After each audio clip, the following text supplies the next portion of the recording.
Hi, this is Brenda and Elaine. Welcome to our After the Show episode, where we go deeper into what we learned from our conversations with guests. So, what a conversation we had with Jessica. She is an inspiring woman.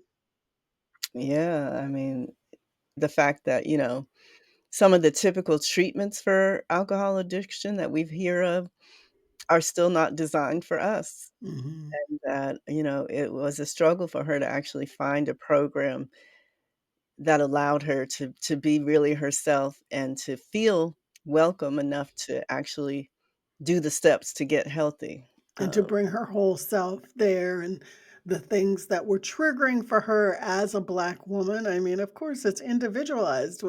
Being addicted to something, your addictions are personal, right, Right, to, right. to who you are. And if being a Black woman is a part of your identity, then of course that's going to be part of your recovery. One of my biggest takeaways was this idea of addiction transfer. So she talked about the shame she felt in her childhood, how she comforted that with food. And then when she had the gastric bypass surgery, she was no longer able to use food as a comfort. And that's when her alcohol addiction really kicked off.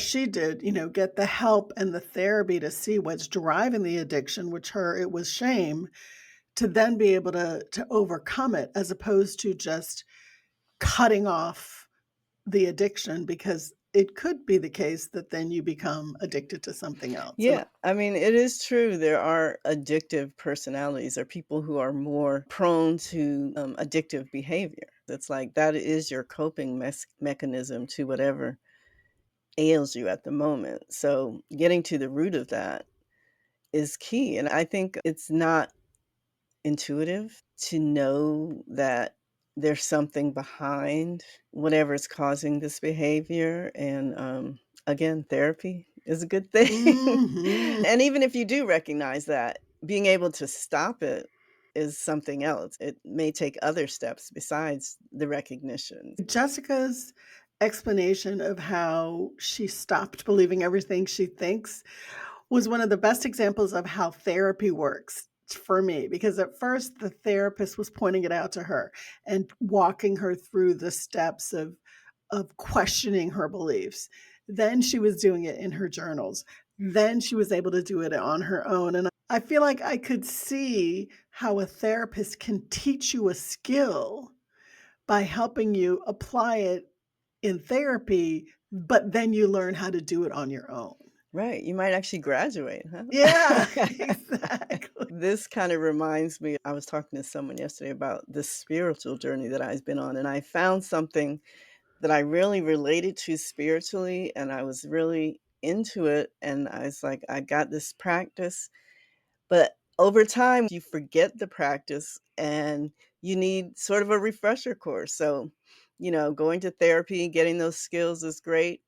And I think over time, generally people, definitely me, might need to go back just to be reminded or be brought back to those things. And I don't know why life seems to sometimes just pull us away from the things that we know are real and right for our lives. Well, there's so many distractions. And Right. that's why I think sort of mentors and community are important, because I can't remember the saying, but you basically do what the people in the community you surround yourself do, right? So if you want to be something or do some practice, then being around people who support you in that helps you stay on track. Yeah, that You makes know? good sense, good So, and sense, I so mean, I think with Jessica, she found, what was the community she found? the Luckiest Club, The was it? Luckiest Or Club, right? Where they yeah. embrace diversity but help people deal with addiction. Right. It's a good model for a lot of things in that, it is for everybody, but there's subgroups within it for people to choose which communities resonate with them the most and which ones allow them to do their own personal healing, and all of it's accepted. And you're allowed to go to the big meeting with everybody, and then you're also allowed to choose a smaller meeting that might meet some more of your needs. So I think that model could work for schools, Yeah, for a for lot of yeah. things.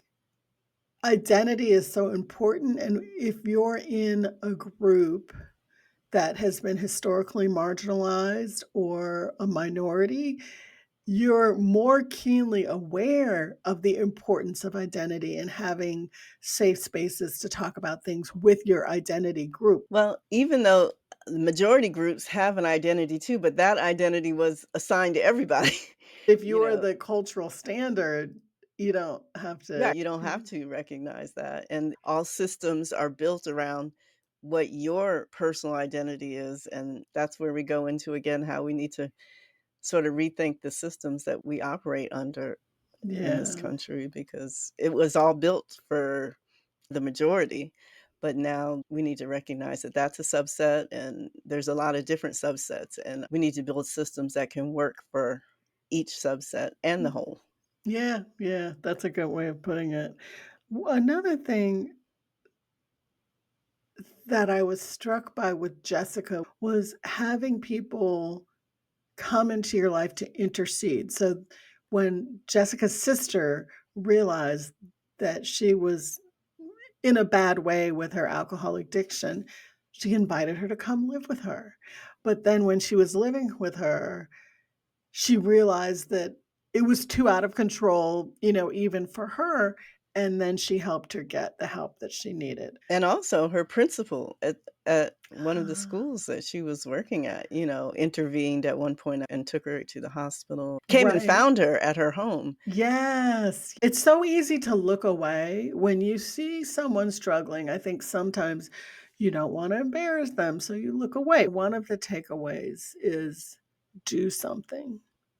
And that's another theme that we have on the podcast is you got to share what's going on with you for people to help.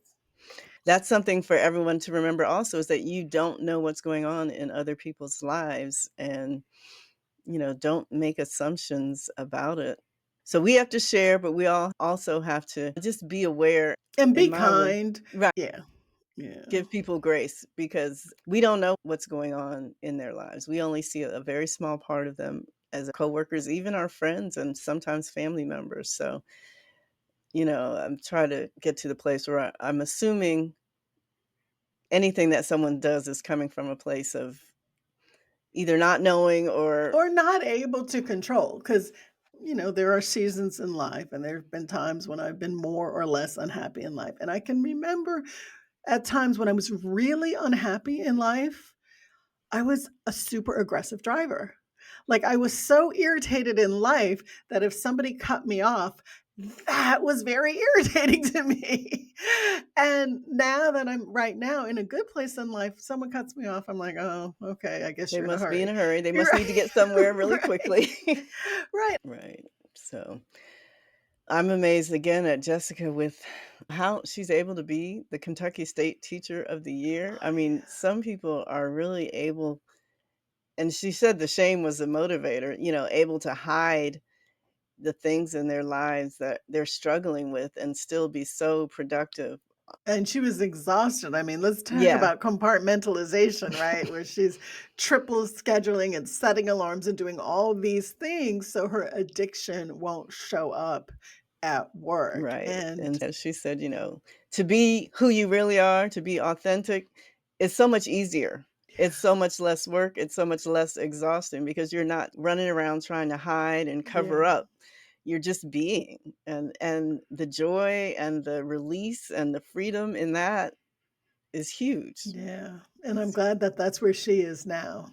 Yes, yes, me too. Let us know what you learned from this guest. If you want to support Body Wealth, please subscribe on Spotify, Apple Podcasts, or YouTube. We'd also love it if you give us a 5-star rating and write a review letting us know what you love about the show. The Body Wealth podcast shares personal stories to inspire you. It does not constitute medical advice. For that, we encourage you to work with a trusted healthcare provider.